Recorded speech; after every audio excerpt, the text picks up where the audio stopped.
J'ai déclaré diamant, révolution au diamant. J'ai déclaré diamant, révolution au diamant. J'ai déclaré diamant. Colonel Copes levé fâché. J'ai déclaré diamant. Colonel Copes levé fâché. J'ai déclaré diamant. Soldat de Zé, montier diamant. Soldat Gallieni, levé diamant. J'ai déclaré diamant. Colonel Copes levé fâché. J'ai déclaré diamant.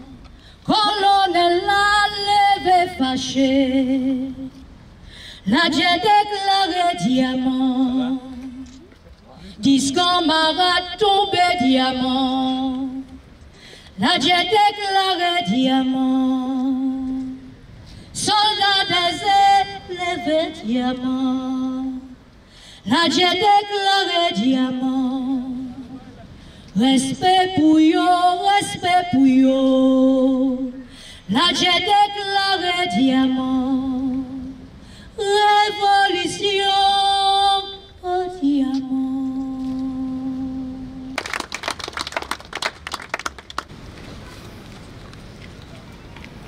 Mesdames, Messieurs, bonsoir. Bonsoir. Bonsoir. Ville du Diamant. Le 24 mai 2019. Merci beaucoup. Monsieur Gilbert Eustache, maire du Diamant, et le conseil municipal ont dévoilé cette plaque commémorative en souvenir des morts et blessés pour la démocratie lors des élections municipales du 24 mai 1925. Épisode retenu par l'histoire sous le nom Guerre du Diamant. Dévoiler la scène. Laurent Valère, Merlande Saturné Monta, Madame Yvette Laurent et Monsieur le maire Gilbert Eustache. Sont morts Borombe Paul Firmin, Jacopes Maurice, Gallo Casimir Neveu, Joalin Henri Hector, Libanus Jean Germain Huard, Mato Hector Boniface, Mathieu Joseph Lubin Hubert, Pierron Michel, Saint-Aimé Simon Évariste, sous le caddie Charles Gustave.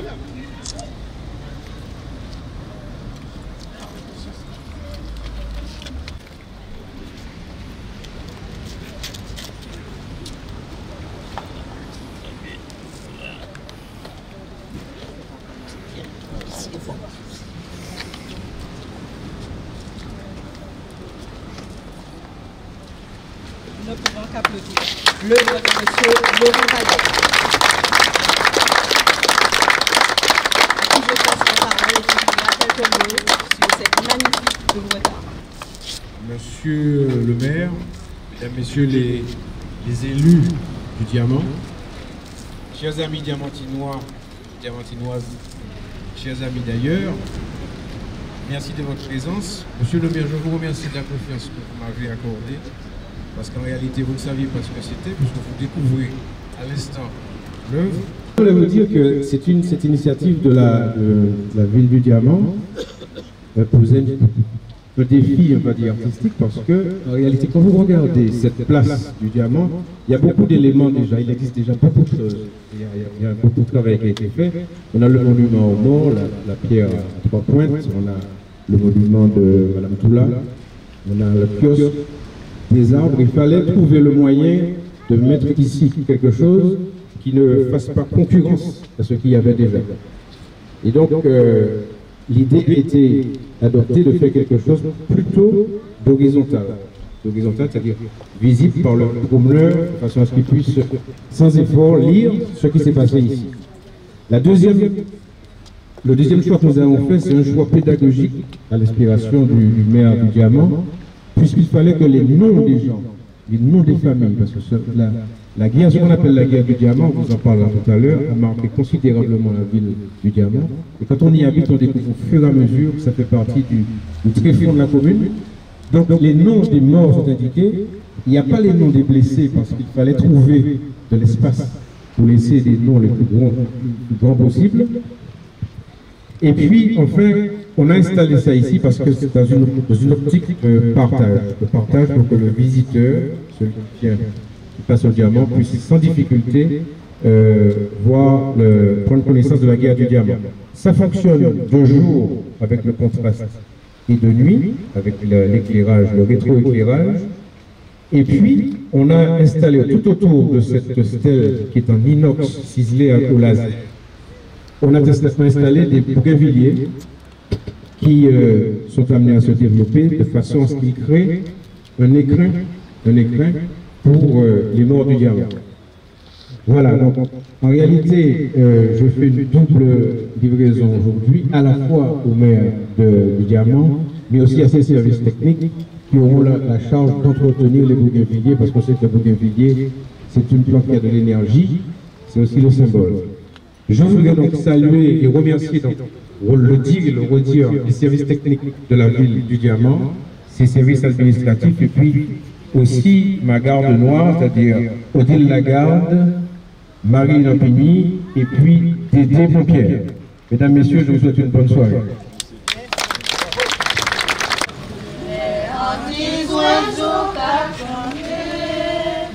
Dans le ciel de la chair, essayez comprendre langage libre, passer peut-être en présage, y capoter, mon goûter,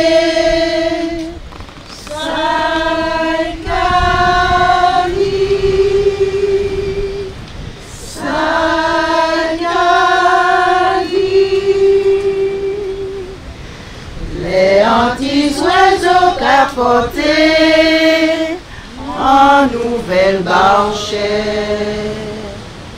Essayez comprendre langage libre, des fois les cœurs en détente, y capoter, en embouter,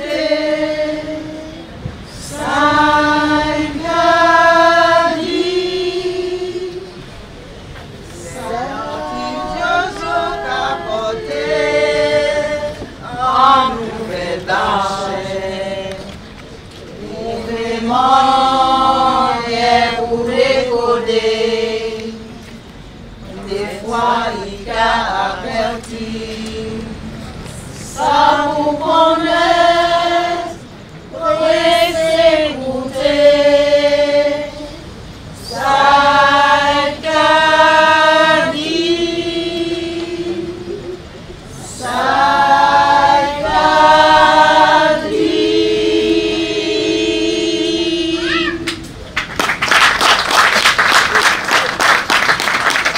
La plupart des hommes étaient pêcheurs, aidaient leurs femmes dans les potagers et s'engageaient comme travailleurs saisonniers à l'usine de Dizac. Les femmes étaient aussi marchandes de poissons. Elle rentrait le soir avec des produits des jardins qu'elle obtenait dans les communes du nord de l'est de l'île. Les élections municipales du 3 mai posaient un choix net et clair pour les Diamantinois. D'un côté, un socialiste du Diamant, Hilarion Giscon, domicilié au Mont-Constant. De l'autre, un béquet propriétaire de l'usine, le colonel de Coppens. La veille du scrutin du 3 mai, la Rosilière s'était rendue en personne au Diamant où il avait convoqué en réunion la cellule du Parti socialiste. Certes, pour galvaniser les partisans du candidat unioniste, Hilarion Giscon, mais aussi pour leur demander le plus grand sang-froid afin de créer aucun trouble dans les bureaux de vote et aux alentours. Le lendemain, avant l'ouverture du scrutin, les socialistes apprennent que le bureau était déjà constitué. Ils décident de ne pas aller voter. Mais craignant que l'urne soit bourrée, certains socialistes décident d'investir la mairie. Philibert Larcher relate sa mésaventure. Il était environ 10 heures du matin, lorsque nous forçâmes les portes de la mairie qui se trouvait à l'époque à l'emplacement de l'actuel poste. À l'intérieur de la mairie, une dizaine d'hommes armés de gourdins nous attendaient. Il y avait là, dans la mairie, des policiers, des douaniers, des gardes champêtres, des policiers communaux. À peine entré dans la salle du vote, que je fus atteint par un violent coup à la tempe gauche. Les autres camarades furent aussi blessés, mais je fus le seul à être conduit inconscient à l'hôpital du Saint-Esprit. À cause de ces incendies et parce qu'il n'y avait pas assez de votants, le deuxième tour du scrutin fut reporté au dimanche 24 mai 1925. L'atmosphère est lourde au Diamant cette matinée. Mais lorsque le colonel de Coppens se vante que l'on a déjà réglé le compte de Zizine et des étages, les socialistes diamantinois connaîtront le leur. Personne ne veut croire en la réalité de cette menace. Les troupes de la gendarmerie viennent chercher l'urne, sans aucune raison et en violation de la loi. 1 heure avant la fermeture du scrutin, pour l'emmener à Fort-de-France, un homme s'approche. Il est abattu. C'est alors que commence un vrai massacre. La mitrailleuse tirait de partout. Elle tirait sous la foule et elle tirait comme un arc de cercle. Le colonel de Coppens fut frappé en plein cœur, alors qu'il sortait de l'église où il s'était caché.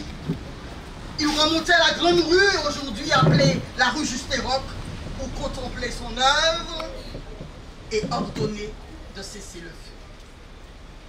La résistance organe du Parti socialiste donne la liste des victimes du gouverneur Lichard, sur laquelle on relève, avec le nom du colonel de Coppens, celui de Mathieu Hubert, son chauffeur, Michel Piron, Henri Joallan, Paul Borromé, Evra Libanus, Casimir Gallo dit Neveu, Évariste Saint-Aimé, Hurard Ladislas et Charles Sonokadi, mort à l'hôpital. Voilà la liste sur la stèle, juste à côté. On accusa Éloi Saint-Aimé d'avoir assassiné le colonel de Coppens, ainsi que son chauffeur à l'aide d'une carabine de chasse avec laquelle il aurait tiré depuis la maison du secrétaire local de la section SFIO, Emmanuel Roch, actuelle pharmacie Charpentier. Aucune charge n'étant retenue contre eux, ils furent quand même condamnés avec d'autres socialistes à 6 mois de prison pour rébellion et incitation à l'émeute.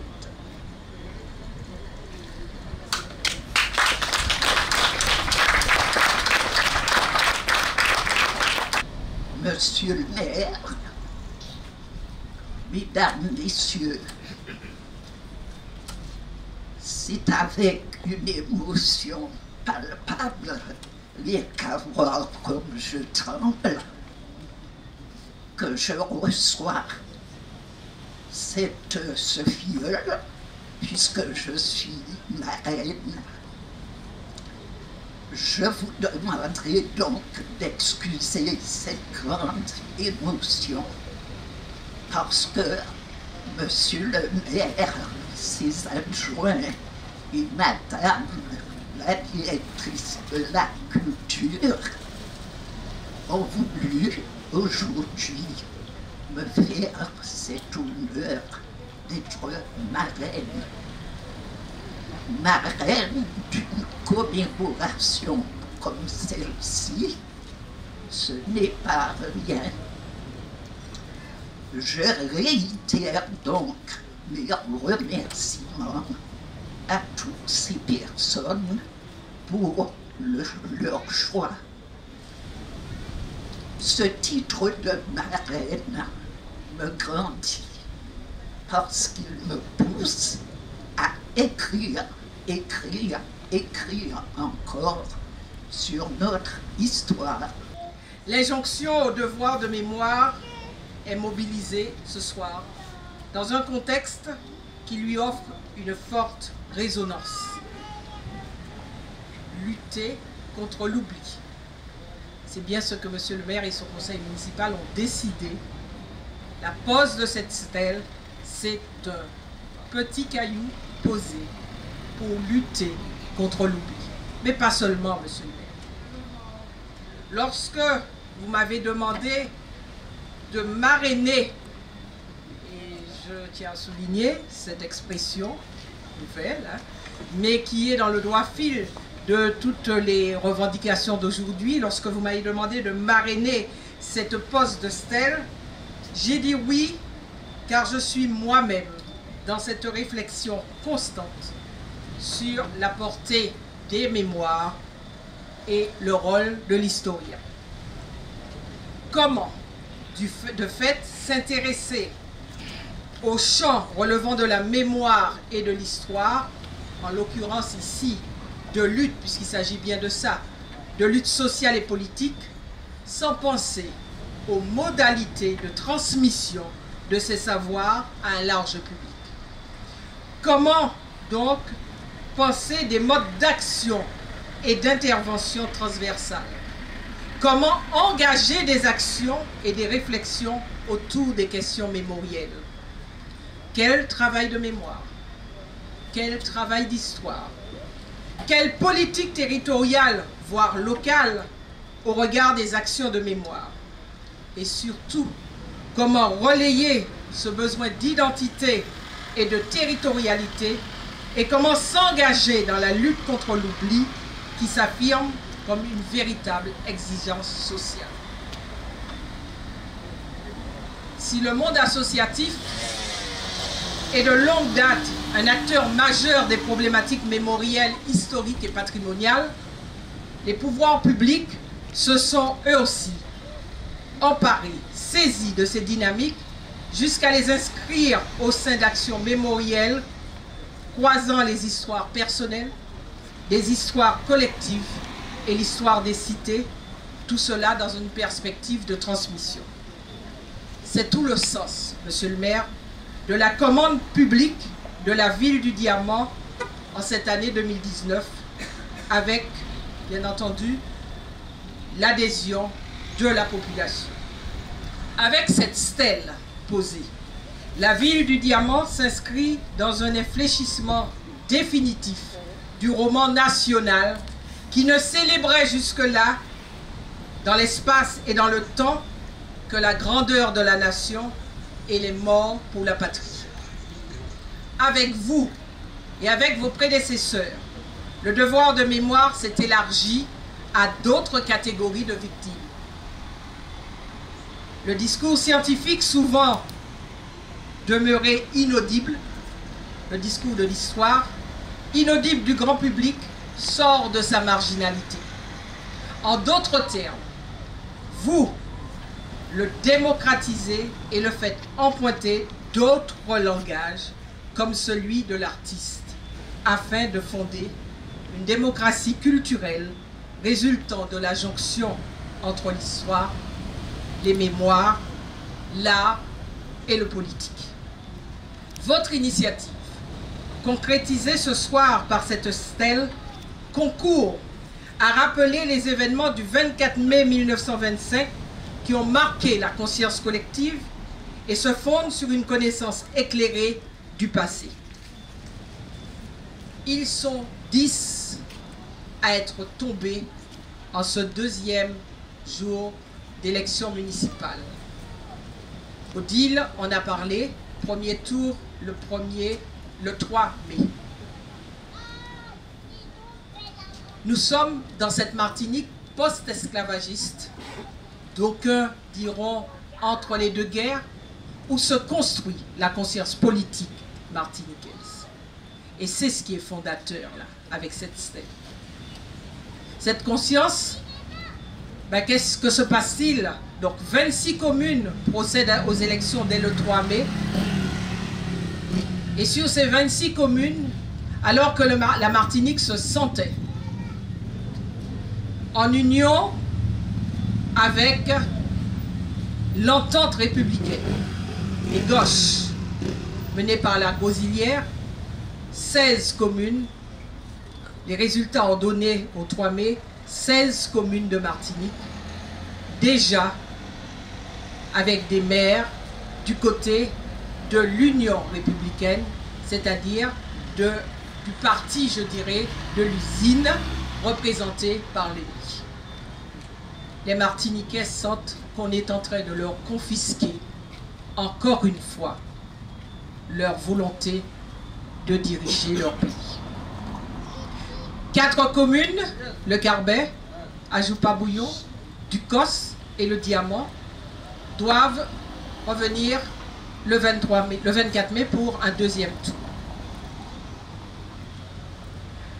Les représentations mentales ont gardé, et je dirais parce qu'ils avaient des mandats politiques, la tragédie de Zizine et des étages à Ducos. Ça se passe dans la matinée. Mais le soir, ce sont 10 hommes, 10 anonymes, 10 pères de famille, pères, oncles, frères, qui ne reviennent pas chez eux, qui sont allongés dans la petite rue étroite du Diamant. Dans cet espace où tout s'est déroulé, Odile a un peu situé la maison là, la maison Torel ici, etc. La gendarmerie juste là et tout. C'est là que tout s'est passé. Ce soir, il ne s'agit pas de voir quel camp, qui étaient ces gens, ces hommes qui sont tombés. Il ne s'agit pas de savoir quel camp avait le plus d'hommes par terre. Il s'agit de dire que des Martiniquais à qui on ne faisait pas confiance, parce que dans les rapports et les PV officiels, il y a des choses terribles. Cette semaine, c'est mardi soir, nous avons parlé des ancêtres des populations Congo qui étaient arrivées après l'abolition de l'esclavage. Et il y a une phrase terrible du gouverneur Richard qui dit, pour un petit peu justifier ce qui s'est passé, cette tuerie, cette fusillade, il dit: le Diamant, c'est une commune habitée par des sauvages. Non loin, il y a le Morne de l'Afrique où des Congos sont arrivés. Et on les place là, dans cette tragique affaire. Mais simplement parce qu'il n'était pas question que cette élection soit à nouveau détournée, oui. Quand on a décidé dans une petite commune où on ne prend même pas 1 heure pour faire le dépouillement, de faire sortir l'urne et de l'emmener en gendarmerie, la population a dit non.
à vos grades et qualités, chers amis. C'est avec un grand plaisir que je suis avec vous ce soir pour parler de l'événement du diamant, l'affaire du diamant, qui a un petit peu nourri toute mon enfance, puisque mon père en parlait souvent, puisqu'il était acteur. Et souvent, quand il y avait des débats à la télévision, à la radio, bien quand il y avait des conférences au diamant, souvent il parlait, il disait, bon, attention, il y avait risque de revenir à l'affaire du diamant. Les émeutes du diamant, la guerre c'est un peu enflé, disons que les événements du diamant, l'affaire du diamant. L'affaire du diamant, pourquoi l'affaire du diamant? Pourquoi cette affaire a eu lieu au diamant? Y a-t-il une pertinence particulière pour que ça ait lieu au diamant? Eh bien, ça nous renvoie à une analyse de la situation de la Martinique et de la France de l'époque pour bien cerner, comprendre pourquoi il y a eu autant de déferlement de violence vis-à-vis des gens qui demandaient le respect de leurs droits électoraux. La France n'est pas hexagonale. N'oubliez pas, nous sommes en 1925. La France, c'est l'empire colonial. La France, c'est l'empire qui ne voit pas coucher le soleil. Partant qu'il est sur tous les continents. La France, c'est la France coloniale, avec toute la dureté que cela peut importer. Et c'est cela qui a été appliqué à la Martinique. Et nous avons eu, à la Martinique, quelqu'un sans lequel il n'y aurait peut-être pas eu ce problème-là. Nous avons eu M. Richard, le gouverneur Richard. On se souvient de l'amiral Robert à la Martinique, mais très peu de M. Richard. M. Richard avait une conception de la démocratie et du respect de l'humanité assez particulière. C'était celui qui pensait que la France, qu'il était investi d'une mission colonisatrice, émancipatrice, civilisatrice à la Martinique. Et par conséquent, ce faisant, il pensait qu'il avait raison en toutes choses. Et qu'il suffisait d'être avec lui pour qu'on soit élu. À la Martinique, du temps du gouverneur Richard, on n'est pas élu, on est nommé. Pourquoi on est nommé? Parce que monsieur le gouverneur Richard prenait toutes les dispositions, il avait à son service toute la soldatesse, toute l'armée et toute la gendarmerie qui réquisitionnait pour faire respecter les votes. Le SIC, pour illustrer mon propos, le 3 mai 1925, qu'est-ce qui s'est passé en fait? Il s'est passé que les électeurs, les militants socialistes, je parle des militants socialistes, je suis justement le fils du secrétaire de la SFIO de l'époque, 1925, la section du diamant. Ils ont entendu que le scrutin est ouvert, mais les portes sont restées fermées. Alors ils ne comprenaient pas, ils ont voulu rentrer. On ne leur a pas ouvert. Et comme ils sentaient qu'il y avait certainement Anguille Roche, ils ont enfoncé les portes et fenêtres et ils sont entrés. Et avec eux, tous les militants. Le président du bureau de vote, qui était le maire, et le terre Cette-Rose, a réquisitionné la gendarmerie. Et cela, il s'en est suivi une bagarre. Et c'est à cette occasion que mon père a été frappé. Et c'est le docteur Mangatal, qu'on avait appelé rapidement, qui était un socialiste qui était en visite aux Anses d'Arlay pour veiller au respect du déroulement des scrutins, qui est venu et qui l'a emmené à l'hôpital du Saint-Esprit. Et il est resté une dizaine de jours là. Maintenant, on n'a pas parlé des autres problèmes dans les autres communes. Il a été blessé et finalement, les autres ont maintenu l'opposition. Ils n'ont pas voulu évacuer si on n'ouvrait pas les urnes. Il y a eu un accord qui a été réalisé et les militants se sont retirés. Tout le monde s'est retiré, sauf les gendarmes, avec le maire, et témoignage du procès verbal du gendarme qui dit que le maire a enlevé 300 bulletins. 300 bulletins qui étaient déjà déposés dans l'urne. Autrement dit, il était autorisé à le faire. Et ce qui s'est passé un peu partout à la Martinique, c'est que généralement, les gendarmes, ils étaient là autour des bureaux de vote, et le soir venu, pour être sûr que le candidat souhaité soit élu, eh bien, on disait qu'il y avait de la tension et l'urne partait généralement vers Fort-de-France pour être dépouillée de manière officielle devant la commission des contentieux. Affaire cousue de fil blanc. Si bien qu'au Carbet en particulier, eh bien, le maire a construit une urne qui n'entrait ni par la fenêtre ni par la porte et qui ne pouvait pas par conséquent sortir. Et lorsque le gouverneur Richard a été au courant de cette affaire, eh bien, il a annulé les opérations de vote.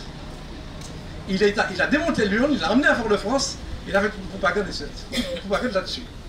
Autrement dit, nous sommes en 1925, 77 ans après l'abolition de l'esclavage, nous avons acquis la liberté avec l'abolition de l'esclavage, et nous ne comprenions pas, le peuple martiniquais de l'époque ne comprenait pas que l'égalité ne fût pas respectée. Ne fut pas respectée. Et c'est pour cette raison, on peut comprendre, on peut s'imaginer pourquoi tant de gens ont voulu défendre tellement des urnes. C'est parce que c'est leur dignité qui était bafouée.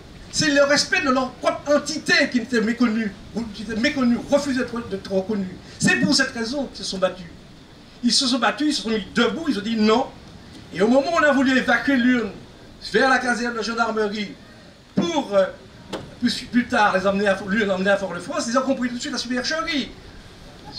Que le candidat désigné, nous étions comme sur Napoléon III, celui qui est officiel, et bien ce serait lui, celui du parti de l'usine, celui de l'Union, hein, c'est lui qui serait élu.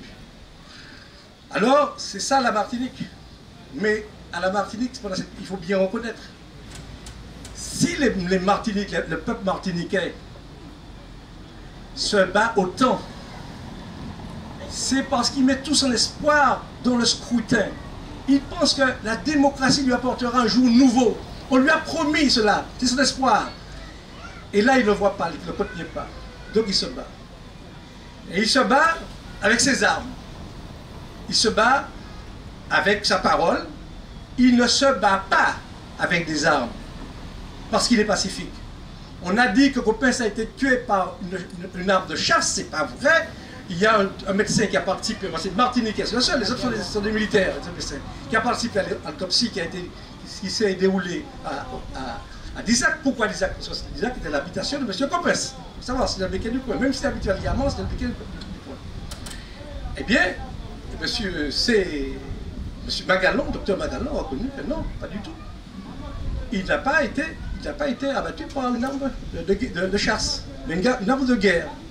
Bon, quoi qu'il en soit, la version officielle, ce sera l'arme de chasse qui sera retenue, mais on ne trouvera aucun coupable. Curieux. Curieux. N'est-ce pas? Tout comme on a longtemps dit que c'était Éloi qui était l'auteur du crime, absolument rien, il n'y a aucune charge. On n'a rien trouvé. Nous vivons ce soir ce qu'on pourrait appeler un moment historique. C'est vrai que je ne peux pas commencer un discours sans vous dire l'émotion que j'ai quand on a dévoilé cette stèle. Et je vous demanderai à tous, symboliquement, pour tous ces hommes et toutes ces femmes, parce qu'il y avait des femmes aussi, mais ce sont les hommes qui ont été blessés, que nous puissions marquer l'histoire. Et je vous demande symboliquement de vous mettre debout et qu'on observe une minute de silence pour ces hommes et pour ces femmes. Une minute de silence, ne serait-ce que ça. Je vais les énumérer. Le 24 mai 1925, sont tombés sous les balles Bourmé Paul Firmin,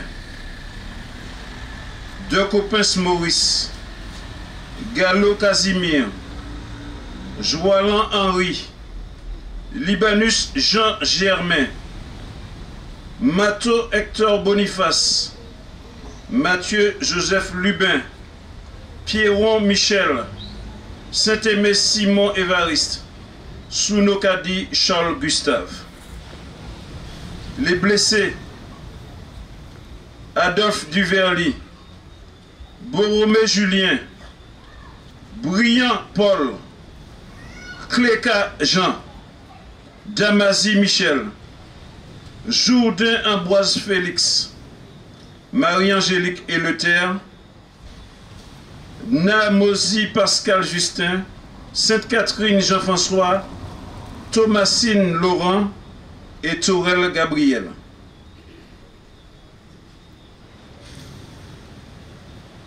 Chers amis, je dis que nous vivions ce soir un moment historique et vraiment, je discutais avec Merlin à l'instant, je n'aurais jamais pensé que ce soir, le diamant aurait eu autant de fierté d'honorer cette date du 24 mai 1925, qui est très méconnue au diamant, ignorée au diamant. Parce que ce soir du 24 mai 1925, il y a eu ce qu'on appelle l'omerta. Toutes les portes se sont fermées ce soir parce qu'il fallait rechercher uniquement le fusil qui avait tiré sur le colonel Copes. On ne cherchait pas pourquoi les Diamantinois avaient été tués, mais on cherchait le fusil qui avait tiré sur le colonel Copes. Et ce fusil n'a jamais été retrouvé. Pourquoi il n'a pas été retrouvé? Parce que ce sont ceux-mêmes qui devaient garder le colonel Copes qui ont tiré sur lui, en la personne d'un Guadeloupéen que vous connaissez. Et pendant cette campagne, entre le 3 mai et le 24 mai, nous avons ici vécu des événements majeurs que nos ancêtres connaissent et que Serge a relaté. Et pendant ces événements, nous avons, pendant la campagne, voici le buste qui a été brandi dans les rues du Diamant. Le buste qui représente le colonel Copes, qui appartient à monsieur No, qui est au Diamant et qui est à de Petitance. C'est à lui, mais c'est arrivé au musée du Père David, et c'est ton frère, je crois, ton cousin. Bon, voilà. Voici le buste qu'il avait acheté et qui est revenu ici au musée du Père David. Et ce buste était brandi dans les rues du Diamant avec des gens derrière qui criaient déjà la victoire de la démocratie, de la liberté. Et celui qui a fait ce buste, ce n'est notre autre que Médard Kounou, dit Médard Haribo, puisque vous avez la maison du Bagnard, puisque ce n'est pas à cause du buste. Mais le buste a contribué puis qu'il fasse quelques années de ban, puisqu'il était condamné au ban à perpétuité. Et c'est quand le ban a été aboli qu'il est revenu au diable. Donc ce buste que vous voyez, c'est un symbole de liberté pour le diable. Un symbole de liberté pour le diable, et il mérite le respect.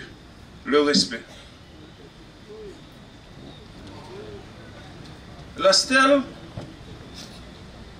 c'est vrai que, et Serge, je te remercie parce que à l'époque, en 2008, tu nous as dit qu'il fallait qu'on fasse une plaque commémorative pour ces oubliés de l'histoire que sont nos Diamantinois.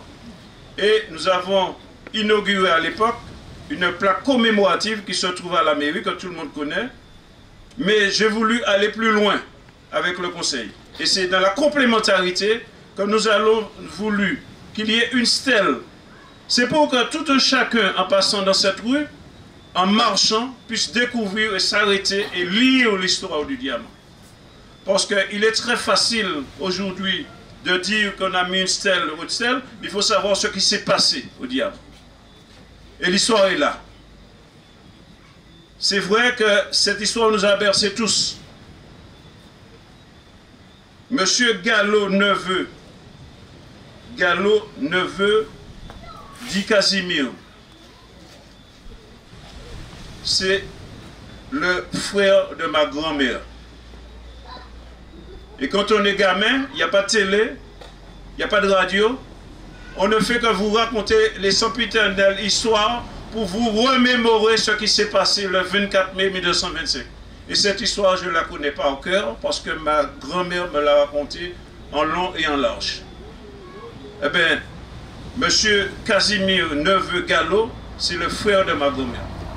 Donc, vous comprenez bien que ma grand-mère, qui travaillait à Fort-de-France, qui était placée, comme on dit, puisqu'il était servante, devait ramener régulièrement pour les enfants de ce monsieur, à savoir Lara, Dibitren et tante Lisette, les 3 personnes, devaient leur ramener régulièrement des choses de la ville, puisqu'il n'y avait pas grand-chose en ce temps-là, puisqu'on vous a raconté dans quelle situation se trouvaient les villes comme le Diamant.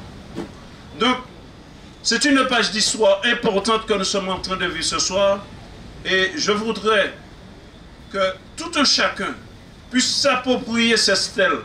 Et je remercie les 2 marraines, Yvette, parce que tu l'as vécu vraiment en direct. Je sais que tu connais l'histoire par cœur, puisque tu l'as vécu. Et puis, je veux remercier Merlande, qui est professeur d'histoire et qui nous a relaté de façon, elle peut le faire encore plus, de façon plus grandiose, mais elle a été succincte ce soir pour nous rappeler cette histoire du 24 mai 1925. Donc je remercie ces 2 marraines qui ont accepté de pouvoir avoir leur filleule, cette stèle, avec les noms de cette tragédie du Diamant. Je voudrais aussi dire merci à Laurent. C'est vrai que Laurent, je l'ai pris de court parce que je lui ai dit, oh, Laurent, il faut absolument qu'on arrive à faire quelque chose pour le 24 mai 1925. Et c'est là qu'on voit le génie du créateur, le génie de l'artiste, puis le génie tout court, le génie que tu es. Et en fonction de ce que je lui ai dit, et il vous l'a dit tout à l'heure, je n'ai jamais vu la stèle. Je n'ai jamais vu la stèle. Il a amené la stèle ici, cachetée. Et il y a quelqu'un qui voulait voir la stèle, tu lui as dit, si tu découvres la stèle et il voit son nom, fais-moi. Donc tu comprends bien que quand je t'ai fait cette proposition et que tu m'as dit de te faire confiance, je te fais confiance. Et ce soir, quand j'ai découvert la stèle, j'ai dit, j'ai eu raison de te faire confiance, Laurent, et je suis extrêmement satisfait du travail qui a été accompli. Je voudrais dire merci à Odile. Merci à Odile, pourquoi? Parce que Odile a pris à bras le corps cet événement avec Marilyn pour faire en sorte que ce soir, tout le Diamant soit à l'honneur et que la Martinique soit à l'honneur. La Martinique est à l'honneur ce soir. Donc, je dis merci à Odile qui a mené de main de maîtresse cette cérémonie, mais toujours toute l'organisation, puisque c'est elle qui a été à l'origine de toute l'organisation. Et si nous sommes ici ce soir, c'est grâce à elle, parce que moi j'avais dit, ce serait bien à la mairie, il m'a dit, non, on sera sur la place. J'ai dit, ok. Pourquoi sur la place? Parce que c'est ici même que les événements se sont passés. C'est dans les environs là, ici. En face, il y avait la maison de Tourelle, Monsieur Tourelle. Pour ceux qui connaissent, tout le monde ici sait, tout le monde ici sait où se sont déroulés ces événements. Donc nous sommes sur le lieu même où cette atrocité, cette tragédie s'est produite. Donc, vous comprenez bien que ce soir, je suis extrêmement ému, mais je suis très fier d'avoir pu tourner cette page et enlever cette chape de plomb, comme tu as dit, Merlin. Cette chape de plomb qu'on avait mis dans la tête de tous les Diamantinois, de faire en sorte qu'ils ne parlent pas. Ils ne parlent pas de cette histoire. Et surtout, c'est qu'ils ne la connaissent pas, cette histoire. Eh bien, l'histoire, elle est là, à la portée de tous, de tout un chacun. On va la lire, on va se l'approprier Et on va faire en sorte que cette histoire soit la nôtre, que nous soyons fiers de la porter. Parce que ces hommes et ces femmes qui sont, ces hommes, surtout les hommes qui sont morts, les femmes ne sont pas mortes, hein, mais surtout les hommes qui sont morts, je vais vous dire une petite anecdote qui rejoint très bien la conférence qui a été faite, que Merland, que tu as faite dernièrement sur les Congos qui sont arrivés ici et après l'abolition de l'esclavage. Quand vous regardez les noms, 80% de ceux qui sont décédés étaient de la campagne de l'Abitail, la Carole, Mont-Constant. 80%. Pourquoi? Parce que le candidat des socialistes, c'était Hilarion Giscon, qui était de Mont-Constant. Et ceux qui sont morts, ils n'ont pas pris la fuite. C'était la garde rapprochée du maire, et c'est eux qui sont morts avec le boutou à la main. Parce qu'ils n'avaient pas de fusil, mais quand même ils s'étaient équipés parce qu'ils savaient que la guerre serait rude ce jour-là. Et ils sont morts avec le boutou à la main parce que, effectivement, les fusils étaient déjà installés tout autour du diamant. Voilà l'histoire du diamant. Donc, ce soir, je voulais remercier vraiment solennellement toute mon équipe qui m'a accompagné sur ce projet, un projet à la dimension du diamant. Je voudrais remercier les marraines, remercier Serge, puisque je t'ai pris au pied levé, mais je te fais savoir, tu l'as dit publiquement, que ton invitation est partie, mais comme diamant est tellement grand, l'invitation est arrivée un peu tard. Je voudrais remercier mon ami Laurent, remercier tous ceux qui sont venus ce soir pour vraiment commémorer cet événement. Et puis dire à tous et à toutes que nous avons aujourd'hui une stèle, un bébé qu'il faut garder et puis faire en sorte qu'il soit honoré. Que cette stèle soit le bien public, le bien du diamant.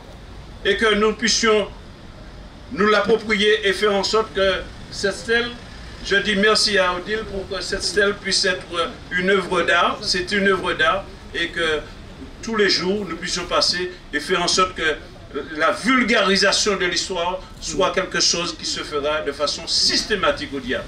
Je vous remercie, mesdames et messieurs, et je vous invite après à prendre un pot de l'amitié juste derrière, puisque c'est Odile aussi qui a décidé que le pot, on le prendrait derrière, sur le kiosque, et pas ici. Alors je vous remercie et je vous souhaite une excellente soirée. En nouvelle